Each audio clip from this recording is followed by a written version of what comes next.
আমি তোমাদেরকে পথ দেখা দিছি, আমি তোমাদেরকে জায়গা বলে দিয়েছি। আর ৭২-এর সংবিধান নয়, এবার সংবিধান হবে আল্লাহর কোরআন। কথা ঠিক না বলে? আল্লাহর কোরআনের সামনে সবাইকে এসে আত্মসমর্পণ করতে হবে।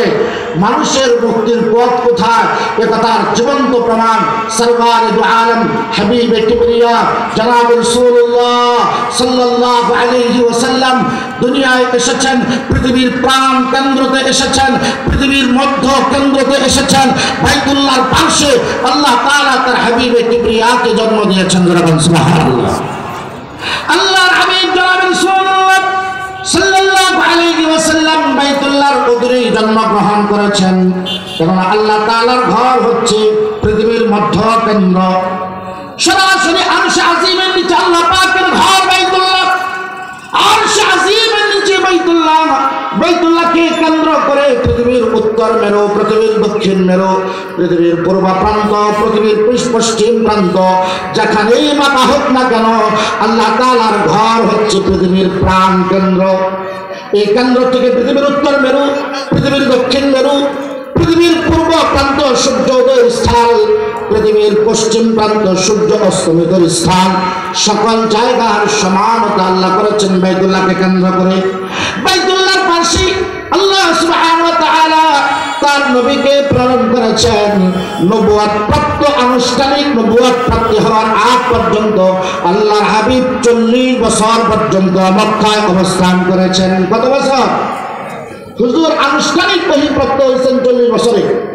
এর আগে আল্লাহর নবী ছিলেন সরওয়ারে দু আলম।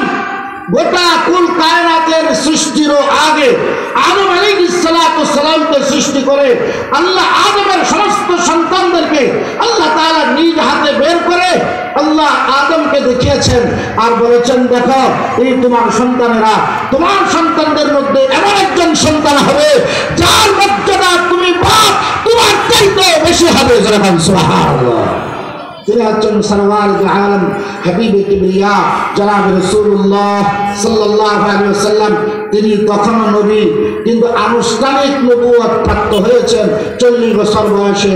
মক্কার বাইতুল্লাহর অদূরে গারে হেরা গুহার ভিতরে আল্লাহ তাআলা আনুষ্ঠানিকভাবে তার নবীকে নবুয়ত দিয়েছেন।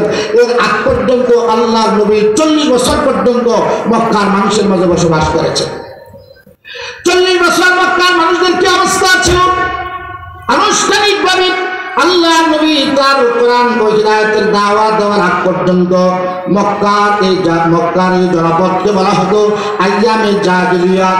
গোটা দুনিয়া যখন ত্রাহি অবস্থা, মক্কার জনপদকে যখন বলা হয় আইয়ামে জাহিলিয়াত, ইসলাম পূর্ব জমানা, সাহাবায়ে কেরামদের ঈমান গ্রহণ করার পূর্ব জমানা, যে জমানার চরিত্রটা এত, মানবতা কাকে বলে, মানবাধিকার কাকে বলে, মানুষের অধিকার কাকে বলে, মনুষ্যত্ব কাকে বলে, আরবের মানুষরা চিনত না, যে কারণে তাদেরকে আইয়ামে জাহিলিয়াতের মানুষ বলা হতো।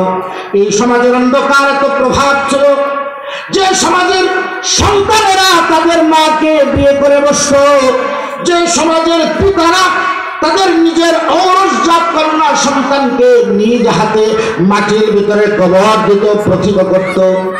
সেই সমাজ আল্লাহর হাবিব জনাব রাসূলুল্লাহ সাল্লাল্লাহু আলাইহি ওয়াসাল্লাম নবুয়ত প্রাপ্তির আগে এই সমাজটা, মানুষের চরিত্র এত নিকৃষ্ট যে সমাজের সন্তানরা তাদের সৎ মাদেরকে বিয়ে করছে। কল্পনা করতে পারেন তাদের জাহালত আর অন্ধকার কত মারাত্মক। যে সমাজের পিতারা তাদের নিজের ঔরসজাত কন্যাগুলোকে মাটির ভিতরে কবর দিচ্ছে, যে সমাজের মানুষেরা নিজের হাতে আপন ভাইকে হত্যা করে তার রক্ত পান করছে শরাবের মতো। মানবতা বলতে কিছু নাই, মানবাধিকার বলতে কিছু নাই। এমন এক অন্ধকার যুগে আল্লাহর নবী জনাব রাসূলুল্লাহ সাল্লাল্লাহু আলাইহি ওয়াসাল্লাম 40 বছর থেকেছেন নবুয়ত প্রাপ্তি হওয়ার আগ পর্যন্ত। 40 বছর আল্লাহর নবী বসে থাকেননি। আনুষ্ঠানিকভাবে নবুয়তের কোনো কাজ নাই, কিন্তু 40 বছর পর্যন্ত আল্লাহর নবী সামাজিক কর্মকাণ্ড করেছেন। আল্লাহু আকবার। কিন্তু পরিপূর্ণ অন্ধকার দূর হয়নি। রাসূল করিম সাল্লাল্লাহু আলাইহি ওয়াসাল্লাম 10 বছর বয়সে আল্লাহর হাবিব উদ্যোগ নিয়েছেন মক্কার শত শত বৎসর ধরে চলে আসা এক যুদ্ধ, রক্তক্ষয়ী যুদ্ধ, যে যুদ্ধকে হারবুল ফুজ্জার বলা হতো। এই যুদ্ধ আরবদের সাথে শত শত বছরের যুদ্ধ। এই যুদ্ধ মক্কার কোন নেতা, কোন মুরব্বীরা বন্ধ করতে পারে নাই, নেতৃত্ব দিয়া বন্ধ করতে পারেন নাই। রাসূল করিম সাল্লাল্লাহু আলাইহি ওয়াসাল্লাম তার কিশোর বয়সে মক্কার কিশোর তরুণদেরকে সঙ্গে নিয়ে আল্লাহর হাবিব জনাব রাসূলুল্লাহ সাল্লাল্লাহু আলাইহি ওয়াসাল্লাম মক্কার এই শত শত বছর ধরে চলে আসা রক্তক্ষয়ী যুদ্ধ আল্লাহর হাবিবের নেতৃত্বে বন্ধ হয়ে যায়। আল্লাহু আকবার। হুজুর তখন বয়সে কিশোর মাত্র।